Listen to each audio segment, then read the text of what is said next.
SS news நேயர்களுக்கு வணக்கம். எல்லாரும் வாக்குப்பதிவை செலுத்திருப்பீங்க அப்படின்னு நம்புறேன். கிட்டத்தட்ட நானும் வாக்குப்பதிவு செஞ்சுட்டு அலுவலகத்துக்கு வந்தாச்சு. தமிழ்நாடு சட்டசபை தேர்தலுக்கான வாக்குப்பதிவு நடந்து முடிந்திருக்கக்கூடிய சூழலில் 85.15% வாக்குப்பதிவு நடந்து முடிந்திருக்கு அப்படின்னு சொல்லிட்டு தேர்தல் ஆணையம் தரப்பிலிருந்து ஒரு தரவுகள் வெளியாகி இருக்கிறது. இது வரலாற்றிலேயே முக்கியத்துவமான ஒரு விஷயமா பார்க்கப்படுது. ஏன்னா தமிழ்நாடு அரசியல் தேர்தல் அரசியல் வரலாற்றிலேயே கிட்டத்தட்ட 1967 இன்றைக்கு வரை இந்த தேர்தலில் தான் வாக்குப்பதிவு சதவீதம் அதிகமாக இருக்குது அப்படின்னு சொல்லப்படுது. 85.15% மிகப்பெரிய அளவில் பார்க்கப்படுது.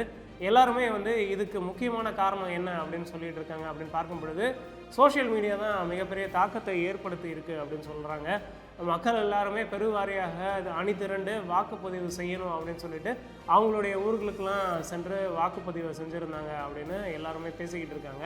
ஒரு பக்கம் அரசியல் வல்லுநர்கள் என்ன சொல்கிறாங்க அப்படின்னு பார்க்கும் பொழுது தாவேக தலைவர் விஜய் அவர்களுடைய வருகைக்கு பிறகு இந்த வாக்குப்பதிவு சதவீதம் அதிகமாகி இருக்குது அப்படின்னு சொல்கிறாங்க. ஒரு பக்கம் திமுக தரப்பில் என்ன சொல்கிறாங்க அப்படின்னு பார்க்கும் பொழுது எஸ்ஐஆர் பணிகள் காரணமாக தான் இந்த வாக்குப்பதிவு சதவீதம் அதிகரிச்சிருக்கு அப்படின்னு சொல்கிறாங்க. தமிழ்நாட்டில் 5.73 கோடியாக வாக்காளர்களின் எண்ணிக்கை குறைந்திருக்கு அப்படின்னு சொல்கிறாங்க. ஏற்கனவே தமிழ்நாட்டில் 6.41 கோடியாக வாக்காளர்களுடைய எண்ணிக்கை இருந்த நிலையில் எஸ்ஐஆர் பணிகளுக்கு பிறகாக 5.73 கோடியாக வாக்காளர்களுடைய எண்ணிக்கை குறைஞ்சிருக்கு.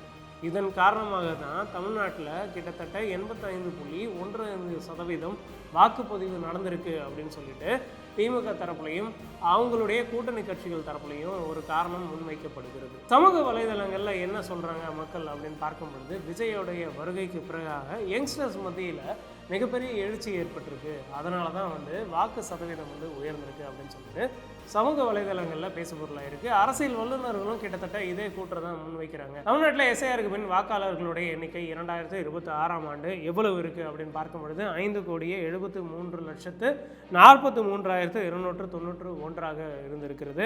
இந்த ஒட்டுமொத்த வாக்காளர்களில் கிட்டத்தட்ட 4,85,64,033 வாக்காளர்கள் வாக்குப்பதிவில் கலந்து கொண்டாங்க அப்படின்னு பார்க்க முடியுது. இதே போல் கடந்த 2021 எவ்வளவு வாக்காளர்கள் இருந்தாங்க அப்படின்னு பார்க்கும் பொழுது 6,29,43,693 வாக்காளர்கள் கடந்த 2021 வாக்குப்பதிவின் போது எண்ணிக்கையாக இருந்திருக்கிறது.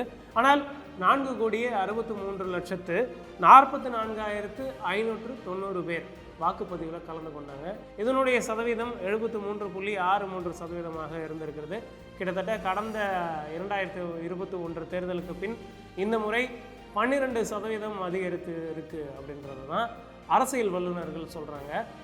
ஏற்கனவே கடந்த 2011 எவ்வளவு வாக்குப்பதிவு நடந்திருக்கு அப்படின்னு பார்க்கும் பொழுது 78.29. இதுதான் வரலாற்றிலேயே அதிகப்படியாக இதற்கு முன்னாடி இருந்தது.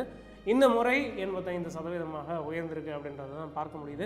இதுக்கு மிகப்பெரிய தாக்கத்தை ஏற்படுத்தி இருக்கக்கூடிய முக்கியமான விஷயம் எஸ்ஐஆர் பணிகள் தான் அப்படின்னு சொல்லிட்டு எல்லாருமே சொல்லிக்கிட்டு இருக்காங்க. எஸ்ஐஆர் பணிகளுக்கு பிறகாக தான் இந்த வாக்குப்பதிவு சதவீதம் உயர்ந்திருக்கு அப்படின்னு பார்க்க முடியுது.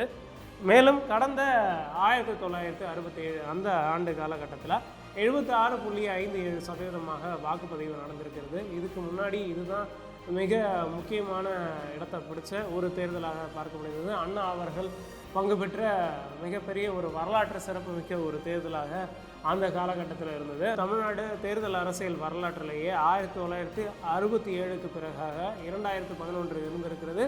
அதற்கு பிறகு இந்த முறை 2026 காலகட்டத்தில் 85.15% வாக்குப்பதிவு நடந்து முடிந்திருக்கிறது. ஸோ வரலாற்று தரவுகளின் அடிப்படையில் நம்ம பார்க்கும் பொழுது 2026 தேர்தல் தமிழக அரசியல் வரலாற்றிலேயே மிகப்பெரிய தாக்கத்தை ஏற்படுத்தி இருக்கக்கூடிய தேர்தலாக பார்க்கப்படக்கூடிய சூழலில் மே 4 வாக்கு எண்ணிக்கை நடக்க இருக்கிறது. இந்த வாக்கு எண்ணிக்கைக்கு பிறகு யார் ஆட்சி அரியணையில் ஏறப் போகிறாங்க அப்படின்றதெல்லாம் பொறுத்திருந்து பார்க்கலாம். மீண்டும் மற்றும் ஒரு நிகழ்ச்சியில் சந்திக்கலாம். நன்றி, வணக்கம்.